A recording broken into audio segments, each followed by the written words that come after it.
Então, seja muito bem-vinda. Estamos já no ar, pessoal do Facebook, tudo bem? Sejam todos bem-vindos. Vou colocar aqui para todos o link do Facebook, se vocês quiserem compartilhar. E, enquanto isso, eu vou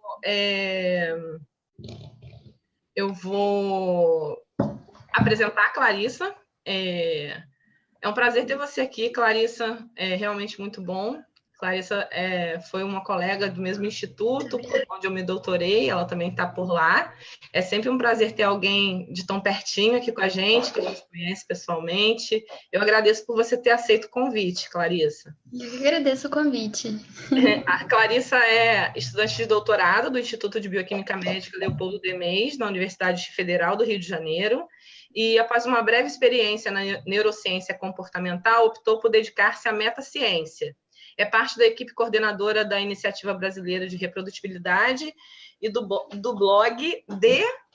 Fala o nome do blog aí. The pH Drawer. Eu vou até compartilhar o link para vocês que estão assistindo agora, e também a Iniciativa de Reprodutibilidade, depois ela vai falar um pouquinho sobre isso. Então, tá aí o blog, tá? E Clarissa, a palavra é sua, seja bem-vinda, a casa é sua. Então, a Clarissa vai conversar com a gente um pouquinho, de 10 a 15 minutos, e depois a gente vai abrir para um bate-papo com todos. Então, se vocês quiserem deixando sugestões, comentários, questionamentos, tanto aqui quanto aí no Facebook, fiquem à vontade, tá? A Karina tá falando comigo. Clarissa, a casa é sua, tá? Muito obrigada, Juliana. Então, acho que já me apresentou o suficiente. E eu sou a Clarissa. Então, eu queria começar com Peraí, agora me embolei. Com uma autopropaganda aqui um pouquinho. Como a Juliana falou, eu faço parte dessa equipe coordenadora de um outro projeto, que é a Iniciativa Brasileira de Reprodutibilidade. E ainda que não seja o tópico de hoje, eu queria só fazer essa chamada rapidinho. A gente tem o cadastro aberto para colaboradores nessa lista de técnicas que está aparecendo aí. Está compartilhando a tela certinho, né? E o cadastro está aberto através do nosso site. A gente também botei aqui o link das outras redes. Se alguém tiver interesse e quiser acompanhar por lá, está nos últimos dias de cadastro. E a gente queria muito contar com o máximo de pessoas possível para participar desse projeto, né? Mas então, agora, indo direto para a apresentação do tema que a gente tinha proposto para hoje, vou falar um pouquinho sobre a revisão por pares, o quanto ela acrescenta no seu artigo, principalmente em comparação aos pré-prints, que foi um tema de um trabalho que eu estou concluindo agora. Rapidamente, assim, eu não sei o quanto todo mundo que está assistindo aqui, que está participando, já submeteu um artigo, já escreveu um artigo e participou de todo esse processo, mas se alguém está começando na pesquisa por agora, funciona assim: o cientista, após a conclusão da sua pesquisa, né, ele gera um manuscrito, ele escreve seu trabalho na forma de um artigo, envia para uma revista que ele gostaria que publicasse seu trabalho. Essa revista dá o trabalho direto para um editor que fica responsável por contactar revisores que vão, então, junto ao editor, avaliar a qualidade desse manuscrito. Esses revisores mandam seus pareceres de volta para o editor, que toma uma decisão, se envia de volta para o cientista, para que ele possa trabalhar nessas sugestões que os revisores fizeram, e então ressubmeter o manuscrito para a revista, ou ele pode recusar direto o trabalho, ou aceitar direto o trabalho, se a revisão o parecer dos revisores for favorável, né? Mas o mais comum aqui é ficar nessa volta, indo e voltando do editor, dos revisores para os cientistas, ao longo de muitos meses, chegando até 1 ou 2 anos. E só depois desse processo todo é que o trabalho se torna público, então ele é divulgado na revista. Eu deixei alguns links aqui. Essa imagem foi tirada de um vídeo feito por esse grupo ASAPBio. Esse site deles também tem bastante material interessante sobre pré-prints e sobre o sistema de revisão por pares, se alguém tiver interesse em olhar. Mas um breve histórico, assim. O sistema de peer review, a gente tende a achar que ele esteve aí desde sempre, ou que ele faz parte da ciência tanto que ninguém pensa muito mais sobre ele, assim. Mas, na verdade, ele é muito recente. Só a partir de 1973 ele passou a acontecer em todas as revistas do jeito como ele acontece hoje. Então, desde a criação da primeira revista científica em 1665, ele foi sendo introduzido aos poucos em formatos variados, principalmente por causa da restrição mais física mesmo que as revistas tinham em distribuir um material impresso, né? Mas, para mim, isso se torna um problema quando o peer review passa a ser um empecilho, mais do que uma vantagem para o trabalho. Quando esse processo de revisão, o processo de editoração, se torna um entrave na vida do cientista, se torna um entrave no processo, no progresso científico como um todo. Isso pode acontecer principalmente pela questão do tempo, né? Esse tempo todo que o trabalho está sendo avaliado, ele não está sendo lido por outros cientistas que podem, então, se utilizar desses trabalhos para seguirem suas próprias pesquisas.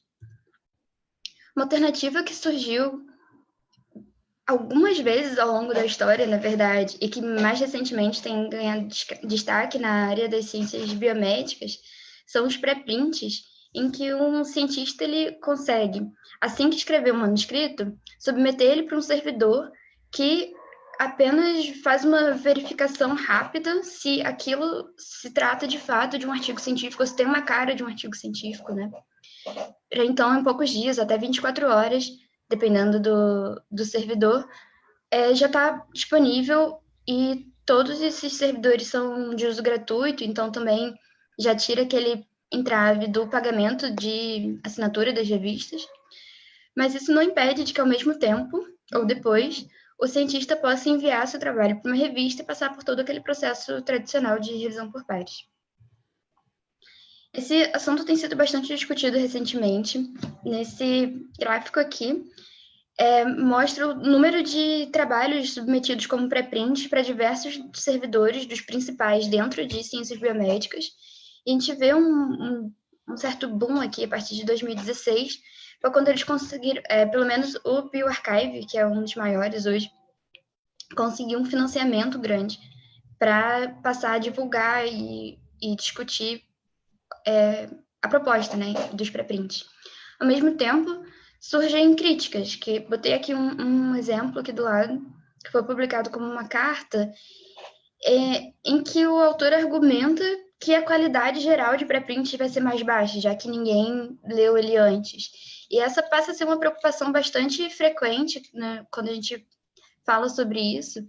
Se ninguém nunca leu, por que eu vou perder meu tempo lendo? Assim? Então, a gente, enquanto cientista, já tem pouco tempo para ler tudo. A gente já não consegue ler tudo que sai em revistas. Imagina se a gente tivesse que procurar ainda em um outro lugar a mais fontes de informação que ninguém nunca avaliou antes. Isso deu origem à ideia do projeto no qual eu trabalhei. Agora, recentemente, a gente está concluindo, em que busca comparar a qualidade de um artigo médio aleatório que é encontrado no bioRxiv e um artigo médio que é encontrado no PubMed, como sendo os dois representantes principais de pré-prints e de artigos revisados dentro da área de pesquisa biomédica. Para avaliar a qualidade, foi a nossa primeira dificuldade, assim, o que é a qualidade de um artigo. E o jeito que a gente se sentiu mais confortável e mais... que a gente achou que era mais direto de avaliar a qualidade de descrição metodológica ou descrição dos resultados. Então, a gente desenvolveu um formulário com base em várias diretrizes que já existem, em que ele busca avaliar alguns critérios que são bem diretos mesmo, assim, se está descrito, por exemplo, sobre os reagentes, a origem deles, né, as empresas que venderam, sobre os modelos biológicos, tem os detalhes necessários sobre idade, sexo dos animais, outros participantes humanos, ou exatamente qual foi o meio de cultura, se foi um trabalho com cultura de células, e também outros itens mais relacionados à análise. E a gente selecionou esses itens de forma... A gente tentou filtrar por aqueles que a gente acha que são os mais importantes na hora que um leitor está lendo, ele poder ter a interpretação mais isenta dos dados diretamente, sem depender necessariamente da conclusão que o autor está escrevendo ali, né? Poder ter mais independência na hora de interpretar os dados que estão sendo apresentados no artigo. E para fazer a avaliação desses artigos, através desses questionários, a gente contou com uma equipe que foi uma primeira experiência do nosso grupo com crowdworking, que acho que funcionou bem legal. A gente conseguiu incluir no projeto 15 pessoas, desde alunos de graduação até pesquisadores sênior, de vários países, inclusive, de vários estados dentro do Brasil também. E por semana eles revisavam, em média, 2 artigos. Então, o trabalho corriqueiro, assim, semanal para cada um, fica bem tranquilo. E, ao mesmo tempo, o projeto consegue andar rápido. Ao mesmo tempo, as pessoas estão se envolvendo nessa discussão sobre qualidade, sobre essa completude de informações que devem ter no artigo, que também acho que é legal fazer parte do processo de formação, tanto de pós-graduandos como de graduandos também, né? Até de cientistas já formados, é legal. Então, nosso resultado primário aqui foi ver a porcentagem de itens que eram reportados, quantos desses itens estavam presentes nos artigos do bioRxiv e nos artigos do PubMed.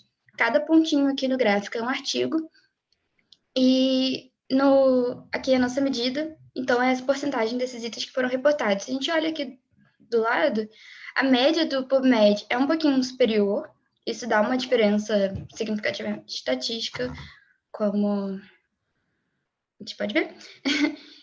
Mas ainda assim, a distribuição é muito parecida, né? Ainda que a média seja um pouquinho superior, se a gente for pensar em sortear um artigo de um lado ou de outro, a chance deles serem muito parecidos é muito alta, né? A gente tinha uma pergunta subjetiva duas, na verdade, essa é uma delas. Como foi fácil encontrar as informações no artigo? Então, depois de responder todo o questionário, os nossos colaboradores respondiam a essa pergunta. Numa escala de 1 a 5, se foi fácil ter encontrado aquelas informações. E aqui a gente já começa a encontrar uma das diferenças mais importantes que a gente entende assim, nesse trabalho, é que os artigos que vêm do PubMed parecem ter essas informações mais facilmente encontráveis. E isso, quando a gente olha a correlação desse score de quão fácil foi contra o score de quantos itens foram reportados, a gente vê uma correlação positiva relativamente forte, assim, o que nos leva, assim, a suspeitar um pouco de que aquela diferença na média, na verdade, possa ser muito mais relacionada à formatação do artigo e talvez a pequena diferença de itens que faltaram ser reportados, ou de alguns artigos que faltaram ser reportados no bioRxiv, pode se dever não à ausência dessas descrições necessariamente, mas o formato não estava ajudando as pessoas a encontrarem essas informações, né? E com isso a gente fez uma outra análise de forma mais exploratória agora, para olhar, já que o formato do pré-print é livre, a pessoa não tem nenhuma formatação pré-definida que seja recomendada ou que seja exigida, as figuras podem estar junto do texto, que é esse grupo embedded aqui.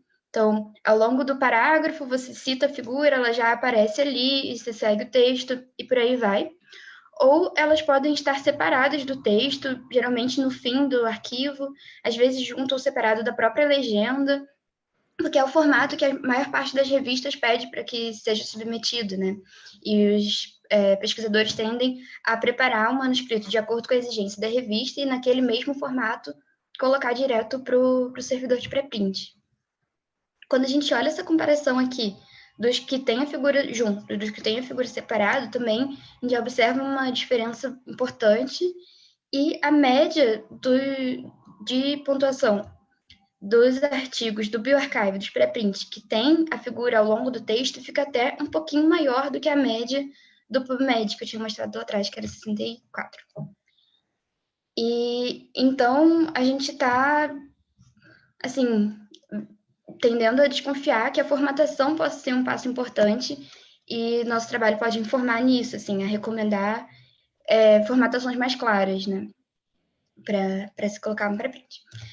Mas, enquanto isso, assim, as agências de fomento, as universidades ainda não reconhecem, muitas delas, ainda não reconhecem o pré-print quanto produção válida, produção científica válida. Então, por que um pesquisador iria aderir ao movimento, iria publicar um pré-print? Eu vejo, acho que quase todos os motivos relacionados à velocidade da divulgação da informação. Quando você coloca o pré-print online, você já garante a prioridade de descoberta. Isso é importante para muita gente. Saber que foi o primeiro, evitar ser... como é que se usa aquele termo scooped, né? Enquanto o seu artigo ainda está sendo feito, alguém vai lá e publica a mesma coisa. Você colocando o pré-print, você evita isso. E isso é muito, muito, muito utilizado na física e na matemática, onde eles têm aquelas equações que valem $1 milhão você resolver. Eles primeiro colocam um pré-print para garantir que eles foram os primeiros, para depois corrigir para ver se está certo ou não, se eles são os ganhadores de fato do negócio ou não. Isso também, a rapidez na divulgação também, consequentemente, avança mais rápido o conhecimento. Durante a epidemia da Zika, a Organização Mundial da Saúde começou a se falar em dar prioridade aos pré-prints ou pedir para as revistas que acelerassem mais o processo de revisão, porque era uma epidemia, era muito urgente se entender que tipo de tratamento o médico podia ter com uma pessoa grávida que estava com suspeita de Zika, por exemplo. E uma outra possibilidade que eu pensei rapidinho aqui, que é poder compartilhar seu trabalho com futuros empregadores. Então, eu ainda estou no começo do meu doutorado, então ainda não estou lá, mas muitos amigos meus já estão terminando agora e tem uma preocupação comum, assim, eu quero pedir uma vaga de pós-doc em outro lugar, uma pessoa que não me conhece. Como é que eu posso apresentar melhor o que eu estou fazendo agora? Se eu mandar os resultados por e-mail, que me garante que essa pessoa não vai se aproveitar disso de alguma forma? Ainda que, se você quer trabalhar com a pessoa, você supostamente confia nela, né? Mas ainda assim é uma preocupação que os próprios chefes de laboratório também podem ter com relação aos dados que são gerados pelos trabalhos de doutorado dos seus alunos, né? Com o pré-print, você não é, digamos assim, obrigado a mandar para a revista ao mesmo tempo, você consegue colocar um trabalho parcial lá, compartilhar isso com o mundo, receber críticas, receber sugestões, para se você ainda estiver, inclusive, no meio do trabalho, né? Poder receber sugestões que complementem bem o seu projeto.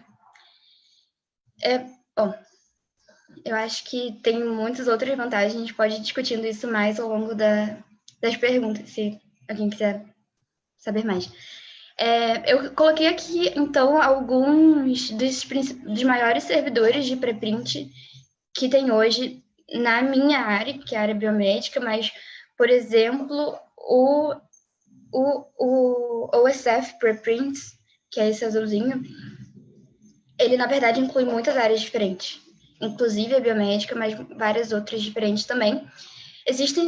Hoje em dia, são criados servidores para muitas áreas mais específicas. Então, o próprio OSF, que é uma iniciativa do Center for Open Science dos Estados Unidos, eles...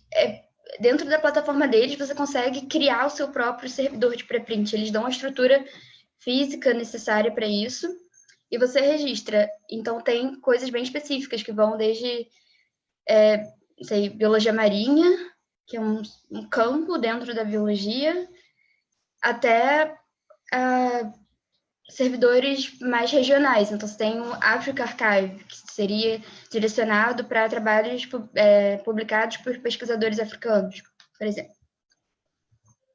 Mas uma pergunta que surge muito frequentemente é se isso não vai atrapalhar o processo de publicação tradicional, já que a gente ainda precisa contar com esse tipo de publicação para seguir a vida científica normalmente. Existe essa plataforma que se chama Sherpa Romeo, que deixei o link aqui também, e que você pode buscar diretamente pelo nome da revista e ele vai te dar o status dessa revista em relação a aceitar publicação pré-print, então a sua versão antes de aprovação pela revista. Ele, nesse exemplo aqui também, ela aceita a versão pós-print do autor, então mesmo depois da revista já ter aceitado publicar ou já ter publicado, você ainda pode colocar a sua própria versão manuscrita ou rascunho divulgada publicamente, de graça e tudo, mas não permite que a versão, o PDF do editor, que já foi gerado pela própria revista, possa ser compartilhado livremente. Isso varia muito de revista para revista, claro, mas essa é uma plataforma legal que dá para buscar rapidinho se a revista do seu interesse está aceitando o pré-print nesse momento ou não. Mas isso tudo não quer dizer, o sistema de pré-prints em si não quer dizer que a revisão por pares precise acabar. Inclusive, é o contrário disso, né?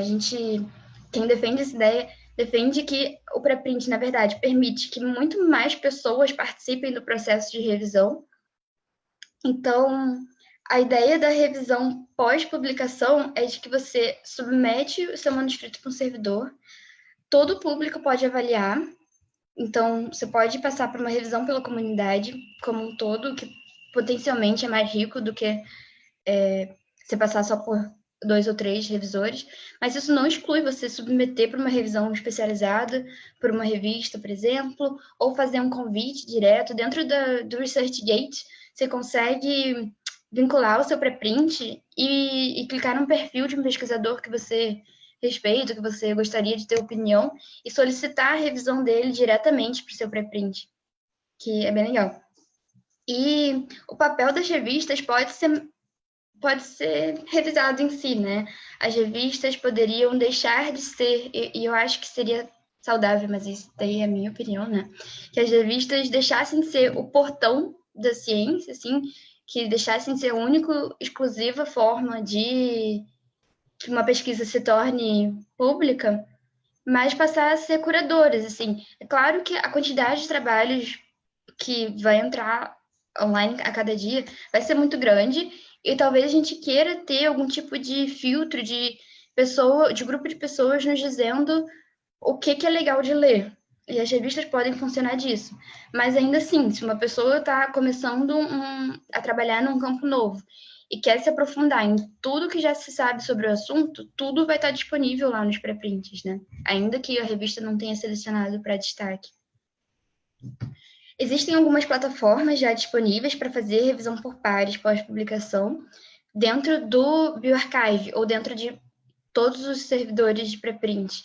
Tem um campo de comentários, que em geral são comentários mais diretos e mais informais, como eu coloquei de exemplo aqui. Você tem uma plataforma que é o Pre-Review, que te incentiva a fazer uma revisão um pouco mais formal, da mesma forma que você faria enquanto revisor para uma revista científica. Você coloca lá, a sua revisão fica publicamente disponível, assim como no PubPeer, mas o PubPeer também aceita comentários um pouco menos formatados e mais informais também. Mas, de qualquer forma, tudo isso fica vinculado ao artigo original. Isso pode ser... Essas 2 plataformas, se não me engano, aceitam comentários tanto para artigos de revistas quanto para preprints. Isso fica publicamente disponível, como eu falei, o que não é o que acontece normalmente para as revisões que são feitas dentro do sistema de peer review tradicional, dentro das revistas científicas, né?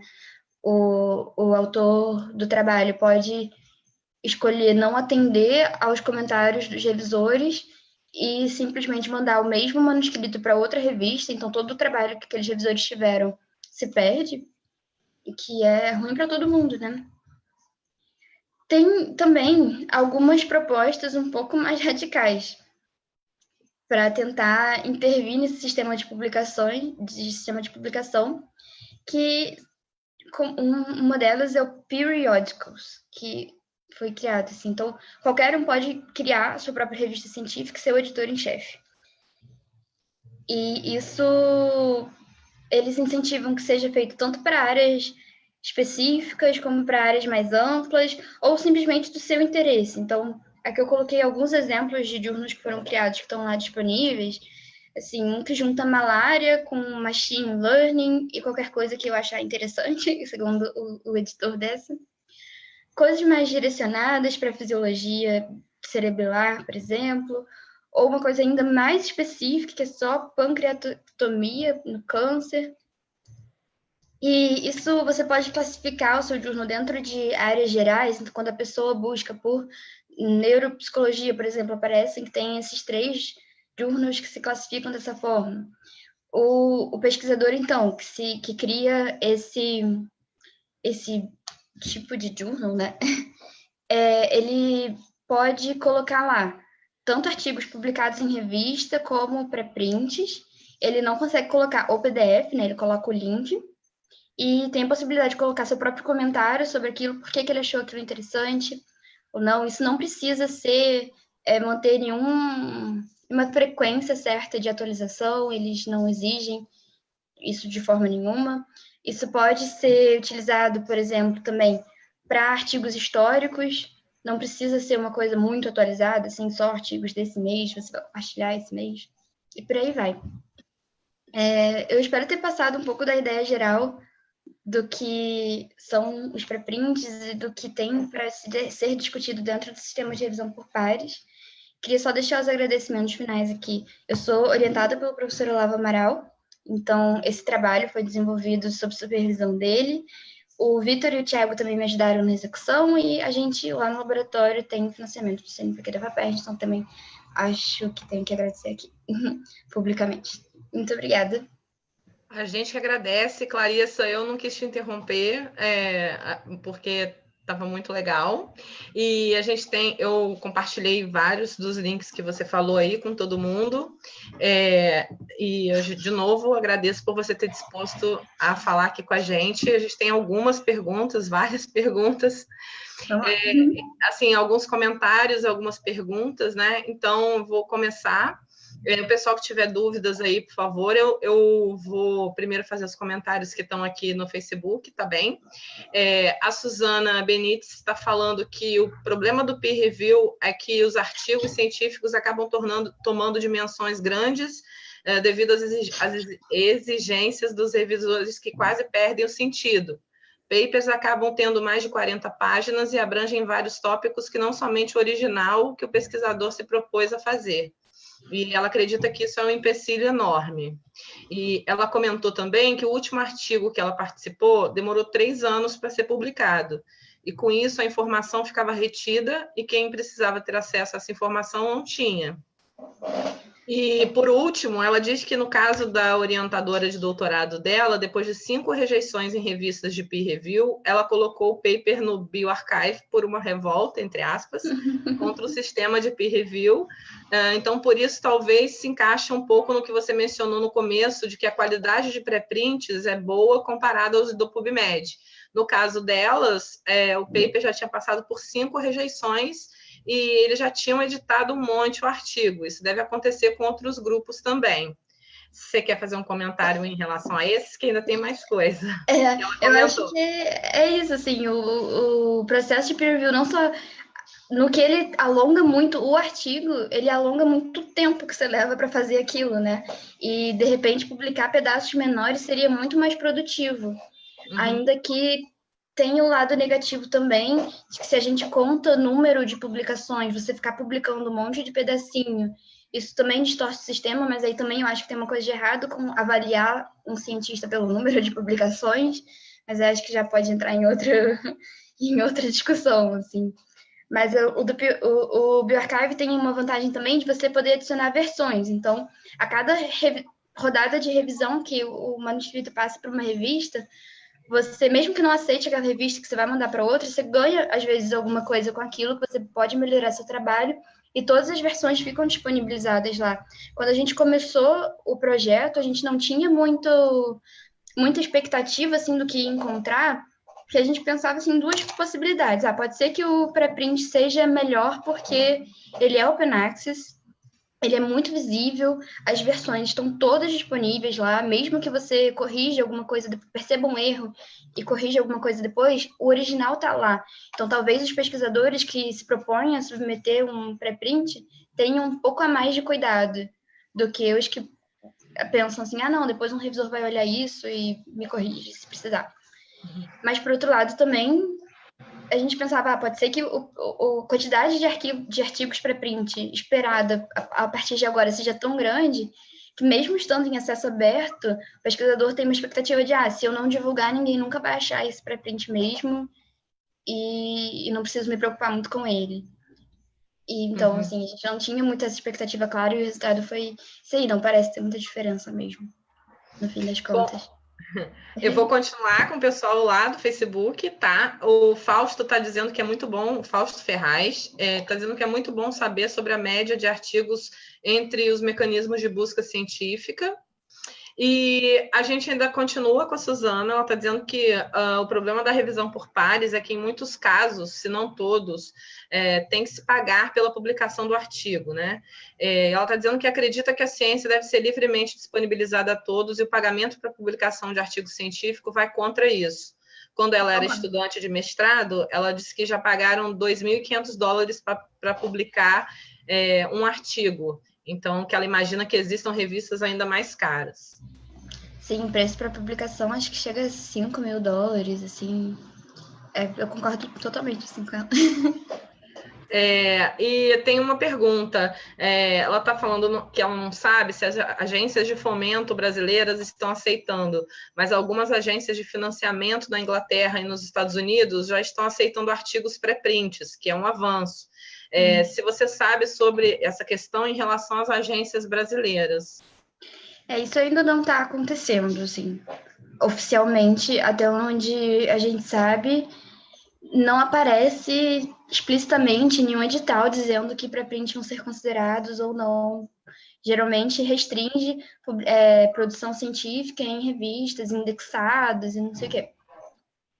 Um passo que eu acho que pode ser importante nesse sentido, que pode avançar as coisas no futuro, em breve, é que o Cielo está criando sua própria plataforma de pré-prints. Então, o maior base de artigos daqui do Brasil, da América Latina, está interessado e estimulando isso. Assim, eles não têm muito controle direto sobre as revistas que são indexadas por eles, mas eles disseram numa palestra que eu assisti recentemente que eles gostariam de criar algum tipo de incentivo para que todas as revistas que estão indexadas no Cielo tenham um processo de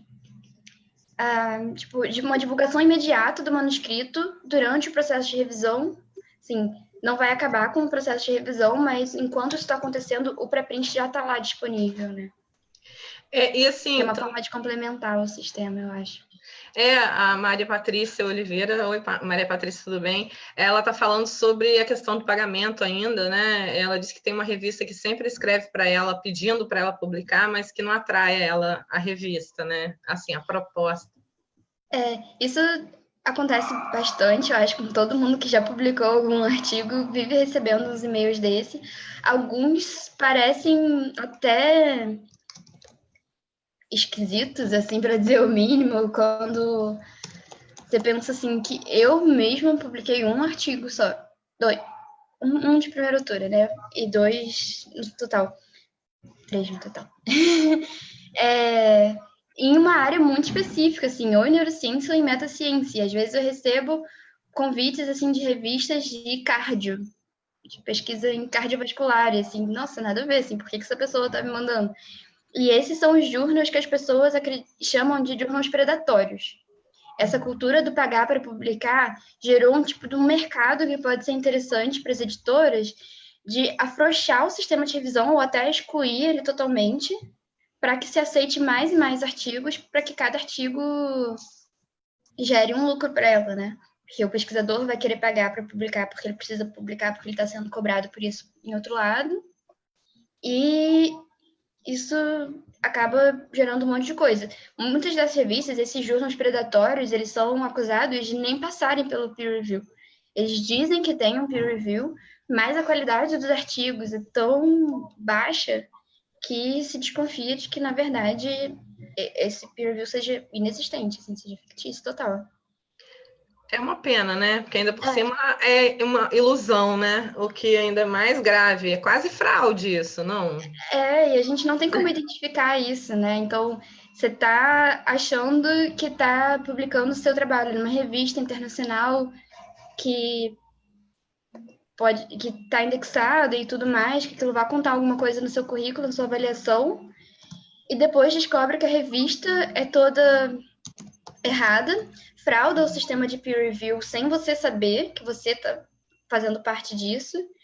E algumas dessas revistas muitas vezes levam a centenas de artigos serem retratados de uma vez só, quando a inexistência do peer review é confirmada, né?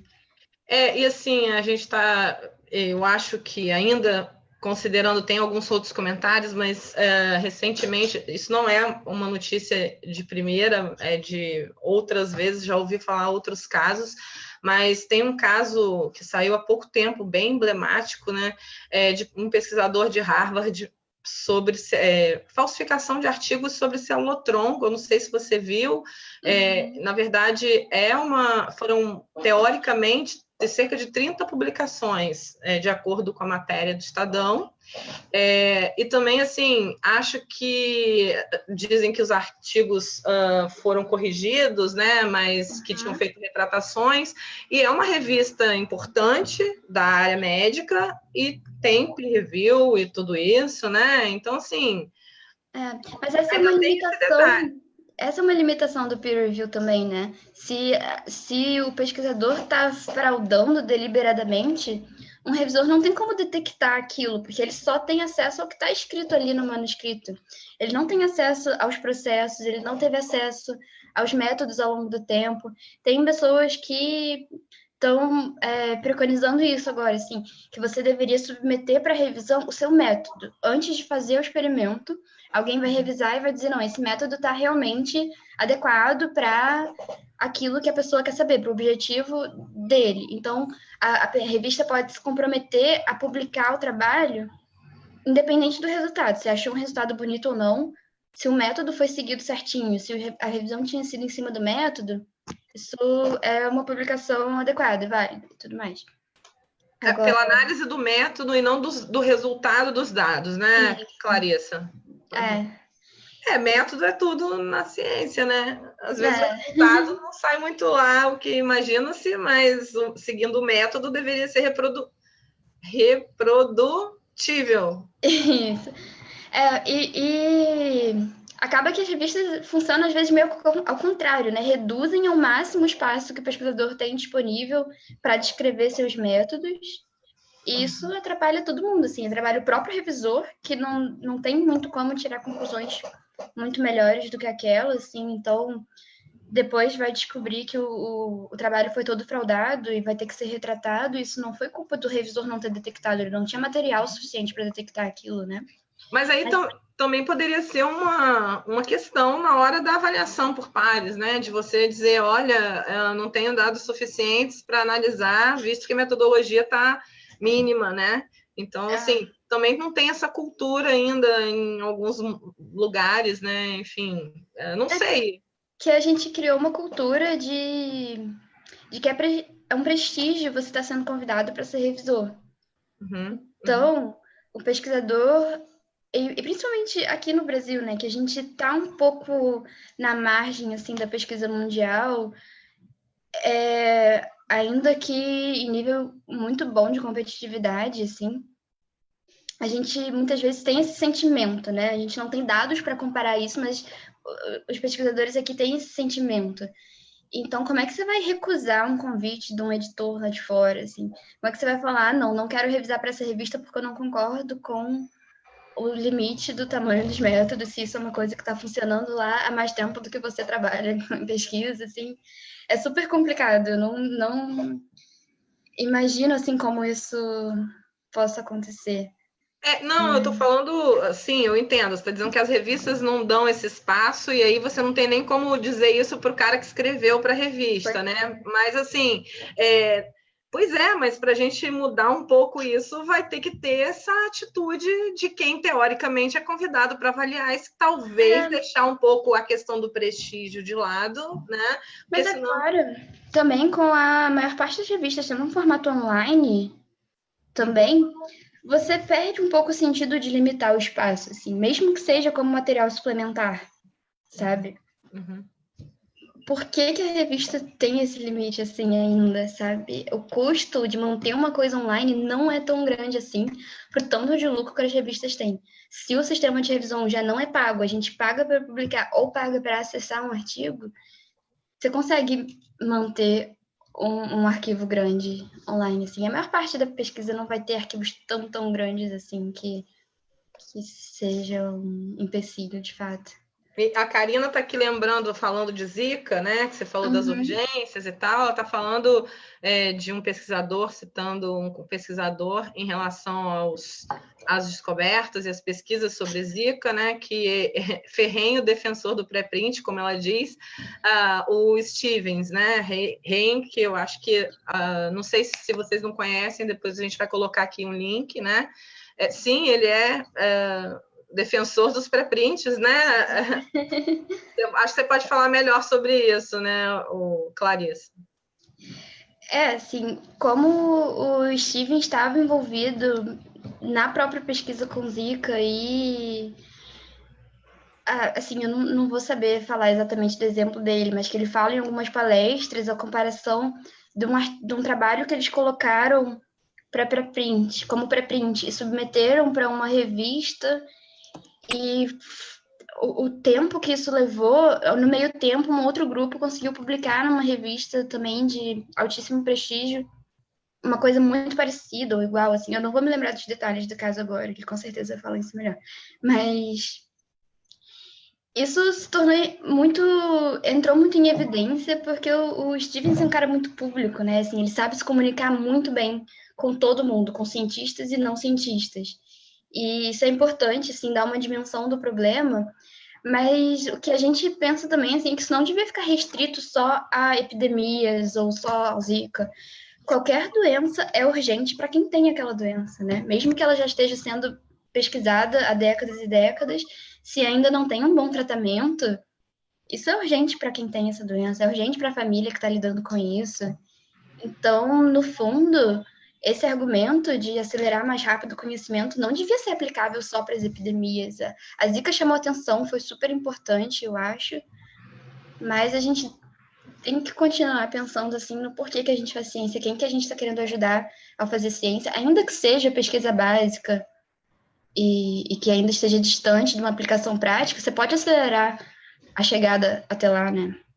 Não, com certeza. Assim, a Maria Patrícia está falando aqui que ela publicou uma resenha na área de neurociências, né, em uma revista universitária e acessada e baixada o tempo inteiro. Uma resenha de um livro, quer dizer, informação importante. E que agora ela tem 3 artigos para publicar. Aí, Maria, quem sabe você não vai para os pré-prints, né? Com certeza. E já com o pré-print visível, você já começa a mandar e para pesquisadores da área, você pode ir incrementando o seu trabalho antes de submeter para uma revisão formal numa revista. Isso pode facilitar todo o processo de revisão dentro da revista, né? E a Fátima Santiago está dizendo que é um absurdo lá no Facebook que o dinheiro esteja acima do conhecimento, mencionando sobre os pagamentos, né, de publicação de artigos, ainda nas revistas, né?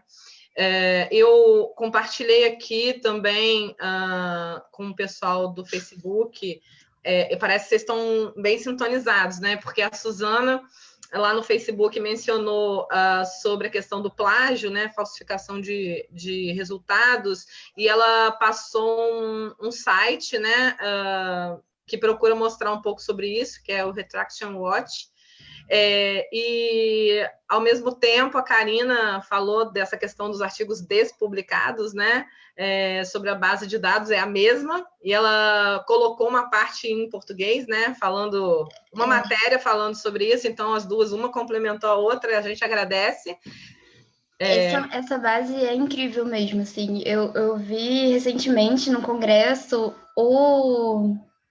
o Ivan Noransky, que é um dos co-criadores do Retraction Watch, falando sobre a criação dessa base, que eu ainda não explorei, eu não trabalho diretamente com retratações e da literatura, mas, assim, parece uma coisa impressionante de você ter uma, sabe, foram 2 jornalistas que se propuseram a investigar isso e, ao longo de alguns anos, eles coletaram uma quantidade de dados muito legal. Eu acho que tem muita pesquisa que dá para ser feita ali em cima desses dados, né?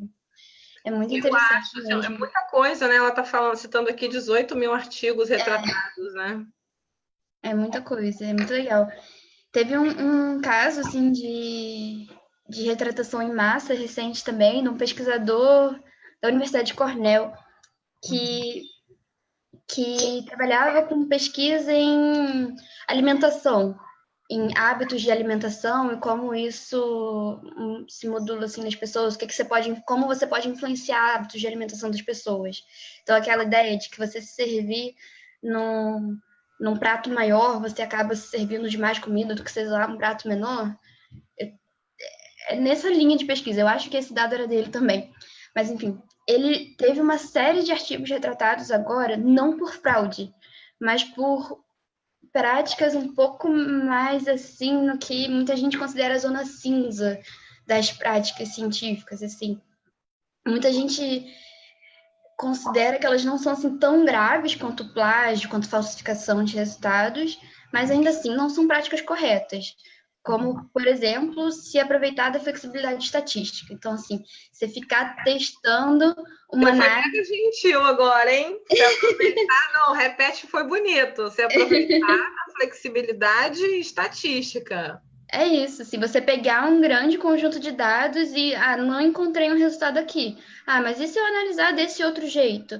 E se eu filtrar só para pessoas acima de 18? Ou só para acima de 19? Ou só para cima de 20? E você cria, assim, uma infinidade de possibilidades de análise, o que meio que faz com que perca a força do seu resultado, assim. Ainda que ele possa ser válido enquanto exploratório, enquanto assim, talvez nesse conjunto aqui de pessoas isso seja mais relevante, mas isso, assim, não Mas tem isso a é mesma muito força de comum. evidência Mas do isso é que... muito comum. Quando é que você. Assim, porque eu fico me perguntando, tem várias perguntas, mas aproveitando, se você Uhum. me permite continuar nessa parte, porque eu acho isso muito importante. É uma discussão que pouco se faz dentro. Muita gente fala da estatística, da necessidade dela para, teoricamente, comprovar e mostrar, evidenciar isso como dado cientificamente adequado, comprovado Sim. cientificamente, né? E pouco se discute sobre essa perspectiva ou diversas perspectivas da análise desses dados.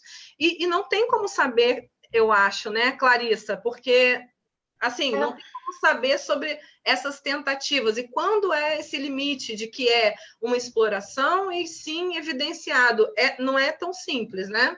Não. E isso é que é o ponto em que o peer review de novo falha, assim. Se você não tem acesso a todas as tentativas que foram feitas antes, como é que você vai saber se aquilo é de fato, tem a força de uma evidência confirmatória? Sim. Uhum. Se você define todo o seu plano de análise antes, aquilo vai ter uma evidência confirmatória muito maior do que se você explorou de muitas formas aquele dado. Aquele tal do P de 0,05, que as pessoas cismam em se apaixonar por ele, buscar ele eternamente, e tenho críticas a isso, e talvez um A assunto muito comprido significância, aqui. né? A significância. Na verdade, o 5 assim, significa coisas muito diferentes dependendo do que você definiu antes de fazer o experimento. E dependendo de quantas vezes ou de quantas formas diferentes você tentou testar em cima do mesmo dado, né? Mas aí no pré-print você acha que isso minimiza? Não sei. Eu acho que vai muito de cada autor. Mas é um problema que a revisão por pares não consegue resolver, com certeza. Então, Perfeito. assim... Na verdade, aqui tem um comentário do Alexander Birbraí. Oi, Alex, o webinarista dessa semana. Ele está dizendo que é um tema muito importante de ser discutido, está parabenizando você, Clarissa, e dizendo para a gente ter cuidado com as revistas predatórias, né? E aqui tem uma outra pergunta também do Diógenes. O Diógenes está falando se existe algum lugar para registrar pré-prints no Lattes, se é gerado algum código tipo ISSN ou se não se enquadra nisso. Ele gera um DOI. Uhum. Eu acho que alguns repositórios têm o ISSN também. Agora eu não tenho certeza. No Lattes, eu já consegui registrar como outras publicações bibliográficas, tipo, não dentro de artigos, mas eu acho que eu não tentei colocar dentro de artigos, mas alguém já me falou que consegue, porque você tem um DOI. Então, na busca automatizada dele, ele encontra essa referência completa. Mas todas essas bases geram o DOI? Sim. E a partir do momento que você já coloca o pré-print, independente da versão. E você gera um DOI em cada servidor que você colocar. Existe uma discussão ética aí de em quantas vezes você pode colocar esse mesmo material em quantos servidores diferentes, que está sendo debatida pela comunidade científica, sim, porque até que ponto já não é duplicação de dados se você colocou um pré-print e tem uma versão publicada? Qual mal seria se gerar mais duplicação ainda colocando em várias bases? Mas se já está em acesso aberto em uma, para que você precisa botar na outra também? A gente ainda não tem muitos bons mecanismos de buscar em vários servidores. Uhum. Esse é um problema ainda dos pré-prints. Essa página que eu falei... Porque não tem uma base ainda, é isso? Tipo, não tem uma base que centraliza ou que integra isso? Tipo o que o PubMed faz, que consegue buscar em muitas revistas ao mesmo tempo, isso ainda tá meio difícil. Sim. Tem um site que chama Pré-PubMed, que busca em alguns servidores de pré-prints, e dentro do OSF pré-prints, você também consegue buscar em outros servidores. Então, isso é útil. Isso está sendo solucionado aos poucos, sabe? Enquanto isso se torna um problema. Eu vou compartilhar o pré-PubMed, que eu acho que é uma boa dica mesmo, eu acho bastante importante. Vou colocar aqui, porque assim, pouca gente conhece, né? E também é recente, né, Clarissa? Sim, os maiores servidores que existem hoje foram criados em 2013. É muito recente. E eles começaram a ganhar mais destaque durante 2016. Então, assim, é muito, muito recente. E o Alexander também, o Alexander Virbrey está perguntando por que os Open Access são tão caros. Ele está dizendo que isso dificulta muito a publicação em Open Access. Olha, eu nunca vi uma posição oficial de uma editora dizendo de onde vem aquele custo. O que eu já vi de discussão de outros cientistas, mas assim, talvez de uma forma muito acusatória, eu não sei se eu posso ter esse mesmo tom aqui, mas de que elas cobram caro porque a gente paga. Porque a gente precisa publicar, assim. Nossa, parece um pouco cínico, irônico, sei lá. Mas assim, é o que você tem discutido nesse meio, é um pouco disso, assim. Eu estava outro dia lendo um trabalho assim, histórico falando sobre uma tentativa que teve no NIH de se criar um sistema de pré-print nos anos 60. Então, assim, desde lá, as pessoas já estão se atentando para isso, principalmente por essa demora na publicação e pelas essas exigências muito, às vezes, absurdas, igual foi falado aqui, né, dos revisores. Mas as revistas sempre foram uma força econômica muito forte, assim, para fazer pressão contra o sistema. Hoje em dia, elas já não fazem essa pressão, elas aceitam os pré-prints, e o que esse autor levanta como possibilidade é porque elas também estão lucrando desse movimento, né? Primeiro que é feio, assim, é feio no sentido, no mundo de internet, em que você publica qualquer coisa online a qualquer momento, é meio esquisito, no mínimo, ou grosseiro, você ser contra o acesso aberto. Então, a revista ela vai falar assim, então, se tem a possibilidade de colocar em acesso aberto, quem está fazendo ou não essa escolha é o autor. E o preço alto do acesso aberto seria, eu acho que para tentar compensar o número de acessos que aquele artigo vai ter. Então, por isso também que revistas de maior impacto tendem a cobrar mais caro, porque possivelmente eles estão perdendo mais, assim, porque tem mais pessoas que acessariam aquele artigo que pagariam por ele. num sistema tradicional do que uma outra revista de menor impacto, que é menos visível, né? Mas o próprio preço da assinatura ainda também não parece justificar muito bem o custo do que é o custo real do processo todo, né? Na verdade, a resposta que se dá de que é caro porque a gente paga é super real, né? Se não tem consumidor, não tem fornecedor, né? Então... Não, assim, a gente paga porque a gente é obrigado a pagar, né? Não estou dizendo que ninguém gosta de pagar por um serviço... Por isso que eu falei que é meio cínico, né? A resposta. Mas assim... Isso foi muito estimulado, assim, quando algumas agências de fomento do exterior passaram a exigir que todo material que fosse gerado a partir de um financiamento público deveria ser de acesso público. E eles passaram a exigir isso. Então, as revistas também tiveram essa oportunidade. Assim. Então, se o pesquisador recebeu isso de quando? Eu perdi o seu início. Desculpa, Clarissa. Você falou isso na década de 70, é isso? Não, isso eu estou falando de agora. Ah, sim, a da Europa, aquela coisa da comissão... discutido na Europa, é isso? Isso, na Europa, o NIH também tem isso, desde os anos 90, eu acho que eles criaram o PubMed Central, que tudo que é financiado por eles pode ser colocado o arquivo lá depois de ser publicado, sim. Sim. E então... Desculpa, eu estou tentando me localizar. Eu me embolei também. Eu me perdi, foi sem querer. Mas, assim, a Karina está falando isso da Europa, o Alexander Birbrair também está falando sobre isso, a questão da obrigação da publicação. Na mesma hora que você falou isso, ele falou lá no Facebook, né? Então, é porque é financiado publicamente. Assim, a motivação deles é essa, assim, se o governo está investindo naquilo, aquilo tem que estar disponível para todos os cidadãos daquele governo, pelo menos. E, na verdade, você não tem por que restringir acesso a um país também, se a ciência é uma coisa mais global do que local, né? Sim, entendo. Quer dizer, não sei se entendo, mas... Bom, aqui tem mais também algumas... Tem uma pergunta aqui da Suzana sobre os dados que você apresentou no começo, comparando pré-print e PubMed. Ela está perguntando se já está disponível em algum lugar, além daqui que você apresentou, ou se eles ainda vão ser publicados. Ela falou que acho que perdeu essa informação. Não, ainda não. Eu acabei de analisar eles, assim, semana passada. E ainda tem algumas análises a serem feitas. Eu acho que até o mês que vem a gente tem um pré-print no ar. Mas você compartilha com a gente que a gente divulga, mas também viu, Suzana, também tá por aí, né? Tá gravado, disponibilizado.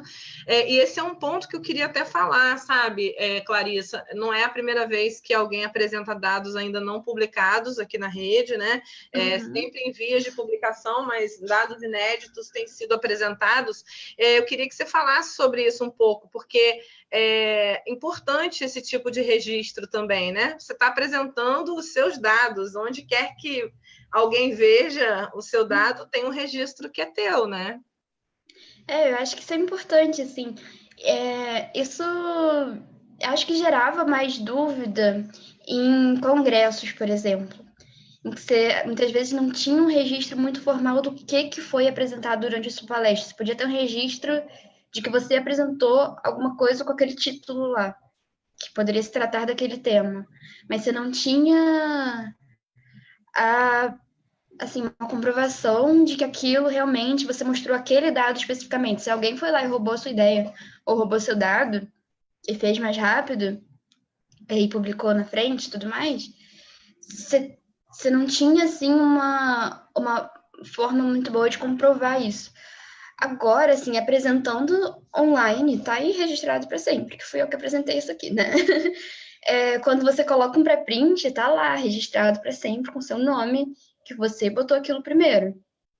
Uma dúvida, assim, que algumas pessoas já falaram comigo, que já surgiu em discussões, por exemplo, em relação a banco de dados.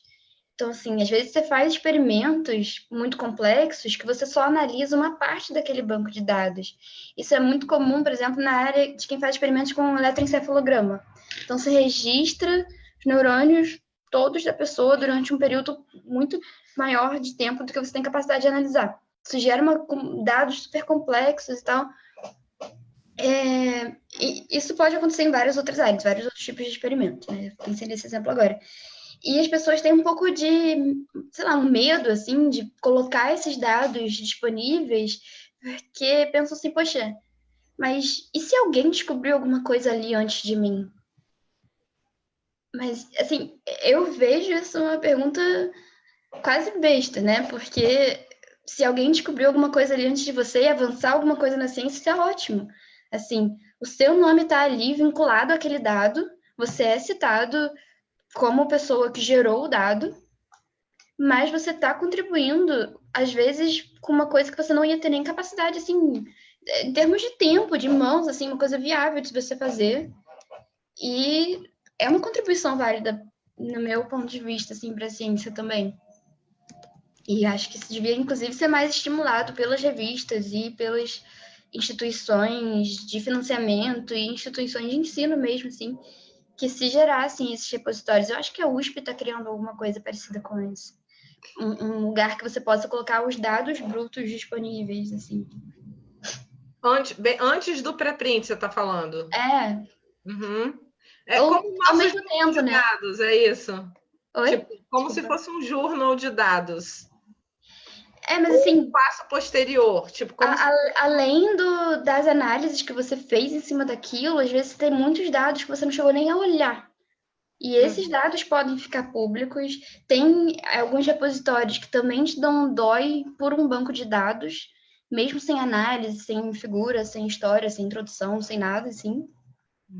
E eu acho que isso é eu e algumas outras pessoas também acham que é uma contribuição científica válida e é uma outra forma de divulgar dados que deveria ser reconhecida também, além do pré-print, né? O pré-print tende a ser uma história um pouco mais parecida com um artigo, ainda que não tenha essa limitação de ser uma história super completa, você pode publicar pedaços menores, assim, do seu trabalho, mas ainda assim tem o formato, aquela cara geral, assim, que você tem uma introdução sobre o tema, você tem seu espaço para descrever como a metodologia pela qual aqueles dados foram obtidos, a sua análise em cima daqueles dados, as suas conclusões, sua discussão dentro das limitações e tudo mais, igual um artigo.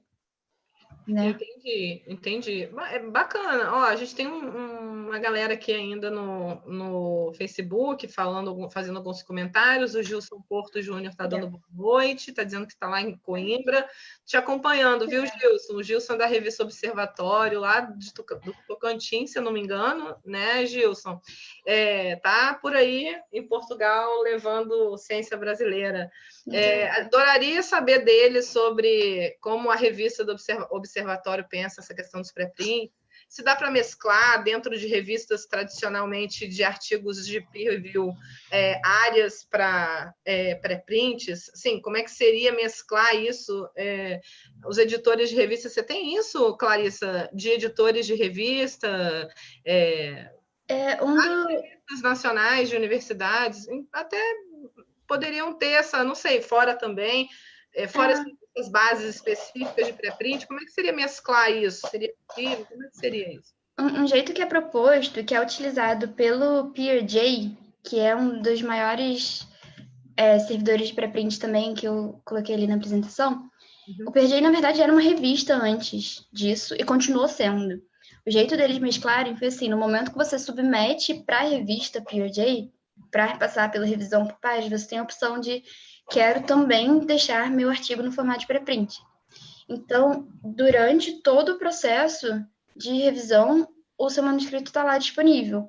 Está disponível para ser citado, está disponível para ser comentado, para ser compartilhado, tudo assim. E gratuito, né? Em open access total. Bacana.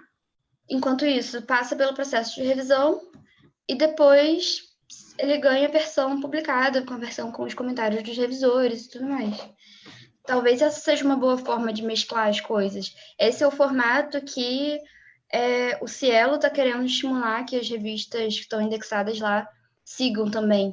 Ao mesmo tempo que a pessoa submete, aquele manuscrito já fica em acesso aberto, mesmo sem passar por revisão, mas depois você não acaba com o processo de revisão, e você, de uma certa forma, dissocia a certificação que a revista dá, enquanto, assim, validade científica daquele trabalho, da distribuição em si do trabalho, né? Assim, a internet está aí, assim, a gente compartilha tudo a todo momento. Por que não um trabalho científico também? Por que isso tem que ficar na mão de uma editora?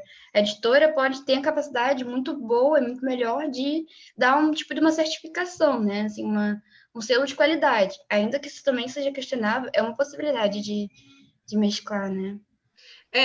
E assim, sobre essa questão dos dados e tal, tem um comentário aqui, um no Facebook, eu vou pegar do Facebook que chegou primeiro. A Suzana está falando aqui sobre a questão das brigas sobre patentes da CRISPR, né? Que os 3 laboratórios que tentaram registrar essa patente foi quem começou o trabalho, né? E um dos argumentos a favor dos pré-prints é que se o laboratório pioneiro tivesse publicado em pré-print, essa seria uma comprovação, né, que eles foram pioneiros. Quer dizer, sim, levantando essa bola. Mas, por outro lado, a patente em si é um movimento contrário ao acesso aberto, né? Eu soube de um caso, assim, eu não sei de muitos detalhes, mas parece que foi relativamente recente, de uma menina que ganhou o prêmio de melhor tese da CAPES em uma área específica da química, se não me engano, que, assim, então ela fez um trabalho de pesquisa durante o doutorado, que foi muito bom, muito reconhecido, foi super legal e tal, para depois de publicado, eu acho, descobrirem que todo aquele material não era inédito, porque alguém já havia registrado aquilo dentro de patente, mas a gente não tem o hábito de buscar informação dentro de patente, dependendo da área de pesquisa. Isso é mais comum lá para fora das áreas biomédicas, eu acho, assim, para as áreas mais aplicadas de engenharia, de tecnologia, ou química, alguma coisa assim. Você nem publica um artigo. É mais, digamos, prestigioso você ter patentes. Então, você não se dá o trabalho de publicar um artigo. Aqui, ao invés de ser um artigo, a moeda de qualidade é o número de patentes. É isso que você quer dizer? Isso. Então, você prende o conhecimento também atrás de uma barreira que só vai ficar disponível daqui a décadas, às vezes, né? Que acho que é o tempo que dura uma patente aqui no Brasil. São 20 anos, não tenho certeza. Eu devo ter essa informação em algum lugar na caixinha, mas eu posso procurar aqui. Mas não é importante, assim, é muito tempo, de qualquer forma. É mais tempo do que o processo de revisão por pares. Tem sociólogos da ciência que dizem que a patente é super contraprodutiva, né? Assim, para o avanço científico, na verdade. Você acaba aprendendo uma parte do conhecimento onde mais ninguém tem acesso e onde muitas vezes nem você vai explorar aquele conhecimento. A motivação para você ter patente, que era para você gerar lucro e gerar algum tipo de exploração em cima daquele método, daquele produto, muitas vezes não acontece. E enquanto isso, o conhecimento está lá preso. Uhum. Eu acho que isso também vale uma outra conversa, realmente, essa questão do conhecimento e das patentes, né? Porque patentes hoje são consideradas, que algumas pessoas, né, consideram como indicadores de inovação, outros acham que é o contrário, que não é bem assim, que o número de patentes não é suficiente para indicar. Há toda uma discussão sobre isso também, né? E eu certamente não estou muito a par dessa discussão, assim, eu estou falando muito não? Por alto de coisas que eu já assisti outras pessoas falando, né? Não, eu também, eu super acho importante isso. Seria super legal trazer essa discussão para cá também depois, né?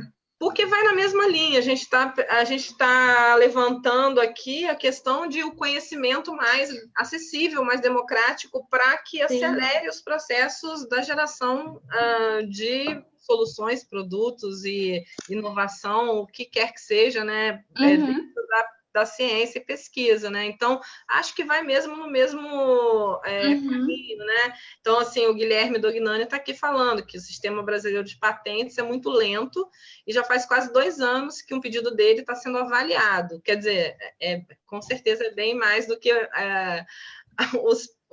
avaliação por pares, né? Ainda está avaliando. Bom, mais ou menos, né? Tem gente que chega até mais que isso. Mas além do tempo da avaliação, uma vez aprovada, a patente ainda é válida por mais um tanto tempo, né? Então, assim, é um período bem longo mesmo, todo o processo. E ele também está perguntando se a citação de pré-prints é bem aceita pelas revistas. Eu nunca soube de um caso de uma revista ter uma política de não aceitar a citação de pré-prints. Eu acho que aceita sim. O que, enquanto assim, política editorial da revista, eu não sei de ninguém que seja frontalmente contra. Agora, eu não sei se mais individualmente alguns revisores, eu acho que talvez seja mais provável, revisores individuais terem uma certa resistência a aceitar aquilo enquanto evidência.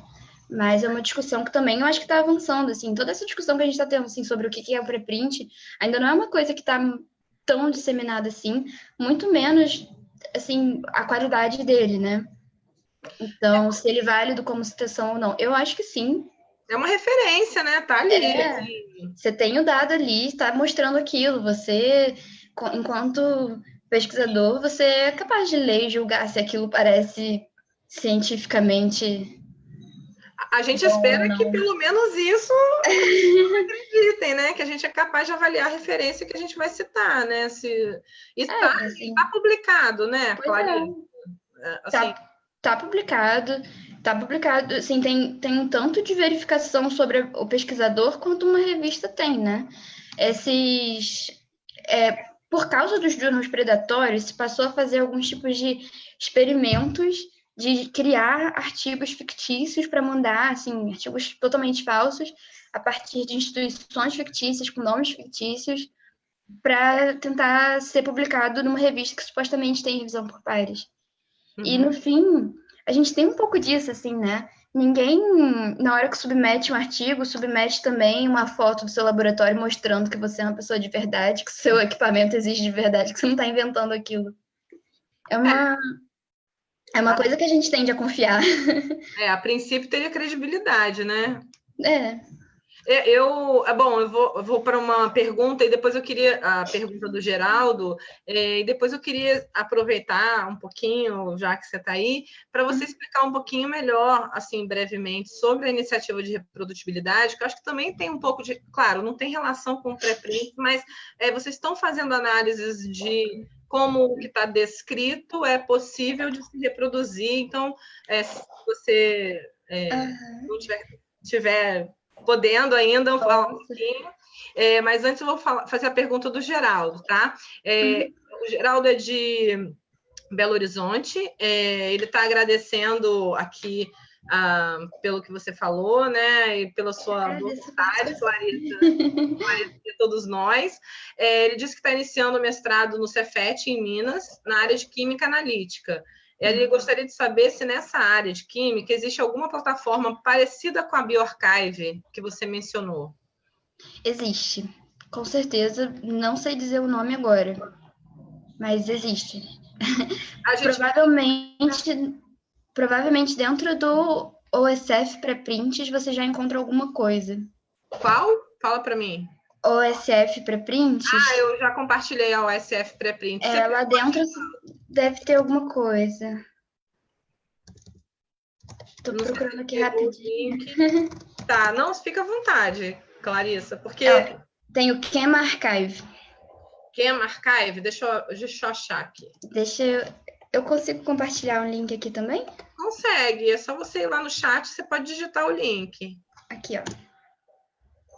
Isso, eu vou compartilhar lá no Facebook também. Eu já tinha compartilhado aqui antes também, ó. Guilherme. Guilherme, valeu, não vi. Legal.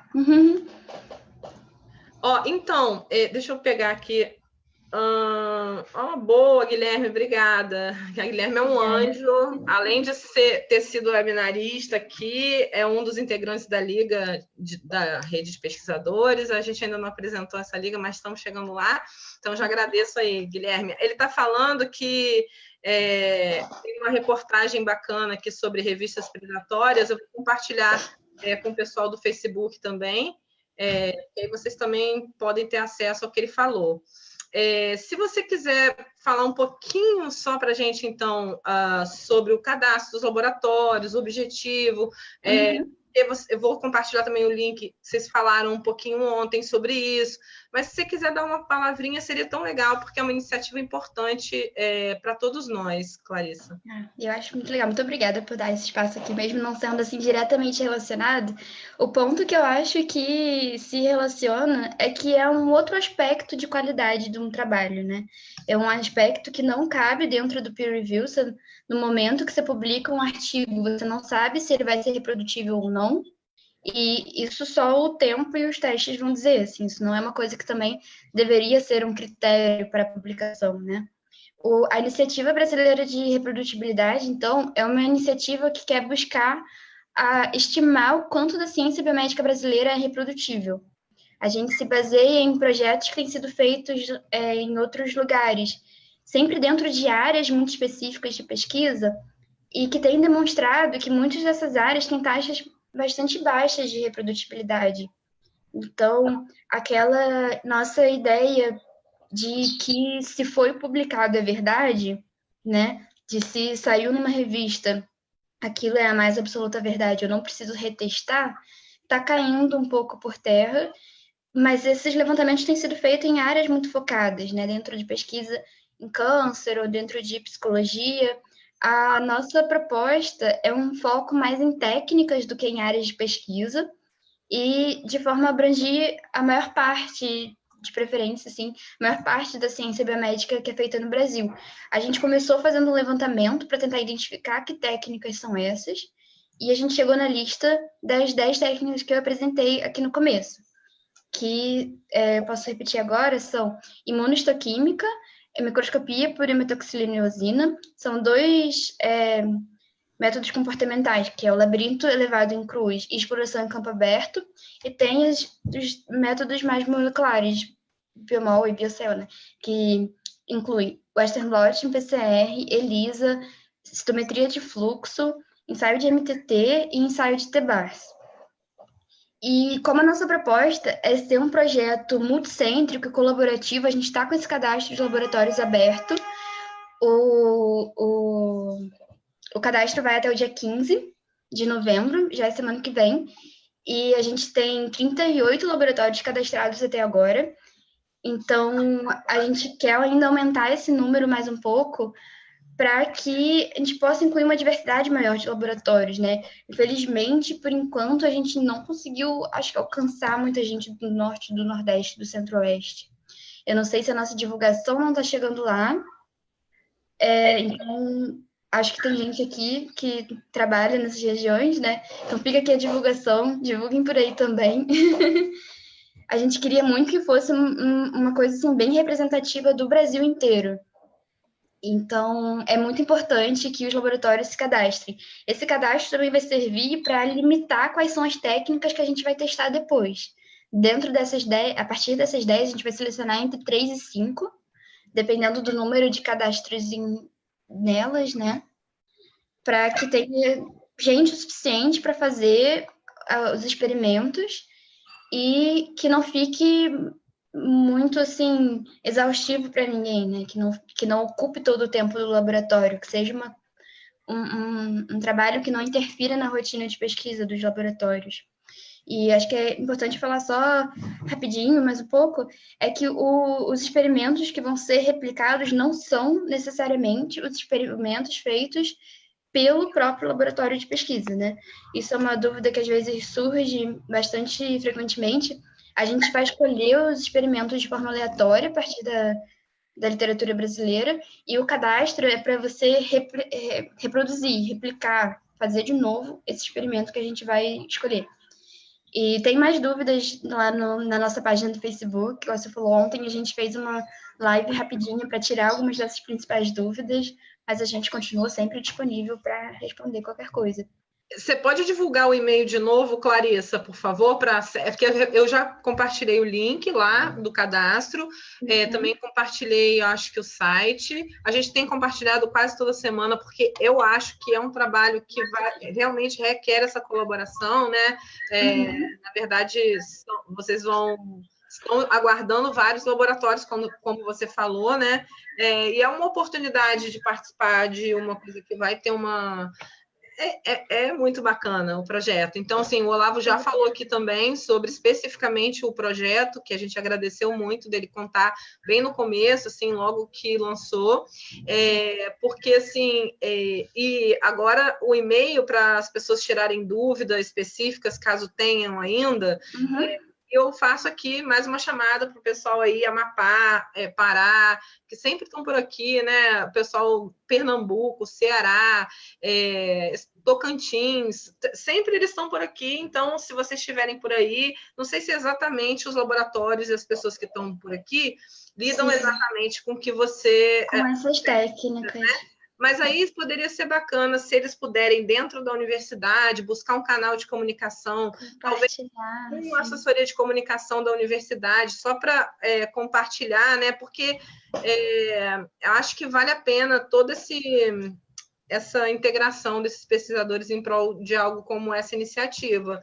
Então, se você puder passar o e-mail de novo, eu vou compartilhar mais uma vez. É reprodutibilidade.br@gmail.com. Ok, reprodutibilidade.br@gmail.com, certo? Isso. Boa. E deixa eu te perguntar, Clarissa, qual você acha que é a maior dificuldade dentre tudo que a gente conversou? Qual é a maior dificuldade nessa aceitação, nessa questão dos pré-prints? Assim, o que você vê como maior... O que eu vejo assim, como maior preocupação das pessoas é se não vai aumentar de forma proibitiva a quantidade de material que a gente tem disponível na literatura. Se não vai acabar prejudicando o acesso, assim, se a gente tem tanta coisa para olhar, tanto lugar para buscar e não consegue fazer isso de forma muito rápida, será que a gente não vai estar atrapalhando mais do que beneficiando? Acho que essa é uma preocupação que muita gente tem, porque quando você faz uma busca tão ampla, você vai ter que acabar criando alguns métodos de filtrar, assim, ou mesmo que você não crie, você só tente ler tudo, você não consegue, você não tem certeza se você está começando pelos melhores ou não. Você não tem certeza nem se você consegue chegar em trabalhos interessantes se você começa lendo tudo, né? Acho que essa é uma preocupação e que é um ponto que pode ser muito complementar o trabalho dos pré-prints com o trabalho das revistas, dos revisores, dos editores, principalmente. Né? Se você quiser ter o acesso, ele está lá. Mas se você quiser ter um material mais filtrado, você também tem. E isso é muito legal, assim. Agora, em termos de dificuldades em si, eu acho que até um pouco do que eu mostrei dos meus dados, assim, a formatação de um pré-print torna ele... A formatação assim, do manuscrito, na forma como a gente submete para as revistas, torna um pré-print um pouco mais difícil de ser compreendido. Você, no arquivo sem formatação, você tem lá um PDF porque você tem a margem, você tem um espaçamento grande entre as linhas, você acaba ocupando muito mais páginas e muitas vezes tem um formato assim que você tem lá texto e aí depois vem todas as legendas, para depois virem todas as figuras, e se você quiser tentar entender um resultado específico, você fica rodando por 60 páginas de PDF, e isso atrapalha, assim, eu acho que demora mais para ser lido. Mas isso cada pesquisador coloca no formato que desejar. Então, assim, aí entra um pouquinho da questão da comunicação visual, comunicação científica, comunicação de dados, que a gente ainda tem poucos instrumentos durante a nossa formação para isso, mas talvez a importância de você reaprender a comunicar ciência dessa forma, né?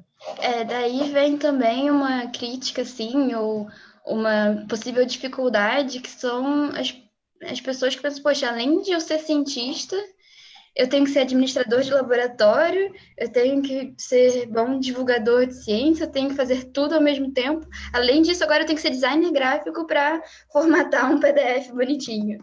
Não, na verdade, eu acho que é aí que entra a questão da multidisciplinaridade das equipes. Sim, E eu acho que tem jeitos práticos de você fazer isso hoje em dia também, não é tão difícil assim.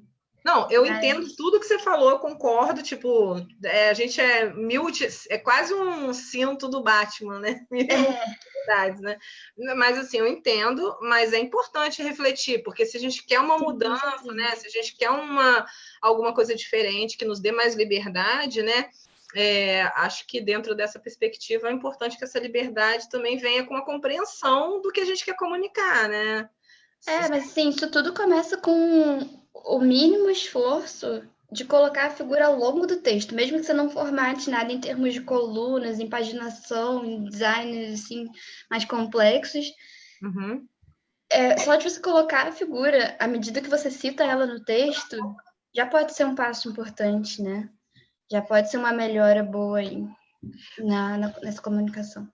Bom, então eu vou ter que te agradecer muito mais uma vez. Realmente foi um privilégio ter você aqui. Você sabe que eu fui lá porque realmente eu acho que você tem muita coisa para contar. Assim, sua experiência nesse assunto é muito bacana, a sua vivência e análise. Eu acho que você contribuiu muito com a gente, com todo mundo que estava aqui. Bom, não fui só eu que disse, agora você tem um monte de gente que disse, viu? E assim, eu acho que é um assunto que a gente pode discutir assim mais vezes, sabe? Ainda é pouco falado, né, Clarissa? Sim, eu acho que ainda tem um certo receio assim de se questionar um sistema que está aí em vigor há tanto tempo, né? O próprio sistema de publicação, assim, como é que a gente, enquanto cientista, vai contestar uma editora comercial ou como é que a gente que está começando na carreira agora consegue contestar um sistema que está aí há décadas e décadas e décadas. Eu não sei se você está contestando ou se só está abrindo uma nova perspectiva com isso, né? Assim, Ou mesmo assim, questionar, né? Nem contestar, assim, mesmo questionar já é uma coisa que eu acho que ainda é um pouco. Acho que ainda gera um certo receio, né? pô, mas cientista Pessoas. questiona, não tem jeito não, né? Eu espero que sim, é para isso que a gente está aqui. Não faz parte da gente a curiosidade, o questionamento, enfim, em algum momento isso ia acabar surgindo. Isso acaba sendo um pouco de um paradoxo, né? Assim, a gente gosta de ter evidências empíricas para tudo que a gente acredita, mas por muitas décadas a gente acreditou no sistema de revisão por pares sem que fossem feitos experimentos nisso, assim, sem que fosse testado o sistema em si de forma, né, metodológica, científica, dentro de como se fosse um campo de pesquisa. Agora isso tem surgido um pouco mais, eu acho. Existem iniciativas mais espalhadas aí ao longo do tempo, mas nunca foi uma coisa muito forte, né?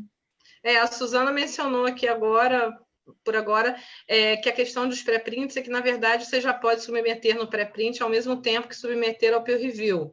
E uma das regras do peer review é colocar o texto primeiro, depois as figuras, e aí depois eles formatam. E esse formato vai automaticamente para o pré-print. Então, teria que haver uma conversa entre pré-print e peer review journal para essa formatação. É o que ela está comentando sobre a nossa conversa. Isso é uma complicação mesmo, mas assim, se a revista já tem uma política de aceitar o pré-print, ou de até de estimular a publicação do pré-print, é uma coisa assim a se conversar com o editor também, que você coloque um pré-print de forma independente da submissão para a revista, né? Uhum. Tem algumas revistas, várias até, que aceitam a submissão direto do bioarchive. Assim, primeiro você coloca o pré-print lá e você clica no botão e já submete para a revista que você quer. Uhum. Então, você pode argumentar também que se é para estar no bioarchive de primeira, é bom que seja uma coisa palatável, assim, para os leitores, né? Se você está submetendo um único PDF, é mais fácil ser dessa forma. A não ser que se você se submeta através do sistema de submissão da própria revista, né? Que você às vezes coloca os arquivos separados das figuras, do texto e tudo mais. É uma coisa que acho que a gente vai ter que tentar solucionar, né? As revistas vão ter que tentar solucionar, a gente tenta se adaptar do melhor jeito que dá. Eu espero ter ajudado um pouquinho, assim, ter dado algum tipo de contribuição mínima que seja. E Nossa, agradeço muito o convite. Foi muito legal. imagina. Está convidada já de novo para atualização. Está todo mundo falando que, claro, que contribuiu, com certeza, eu não tive dúvidas disso. E, assim, qualquer dúvida a gente pode mandar mensagem para você? Com certeza. Então, tá bom. Clarissa, muito obrigada mais uma vez. A casa é sua, como sempre, já sabe. A hora que precisar, quiser, a gente está à disposição para a gente estar acompanhando todo esse processo aí com vocês e logo você vem falar mais um pouco do seu trabalho. A gente está à disposição, tá bom? Muito obrigada. Olha, um beijo. Deixa eu só te dar tchau pro pessoal do Facebook hoje. Estava animadíssimo. Beijo para todos aí. A gente agradece a participação de todo mundo, que na verdade vocês que fazem a rede junto com a gente, né, Clarissa? Porque senão não fazia muito sentido. Muito legal. Acesso aberto aí, viu?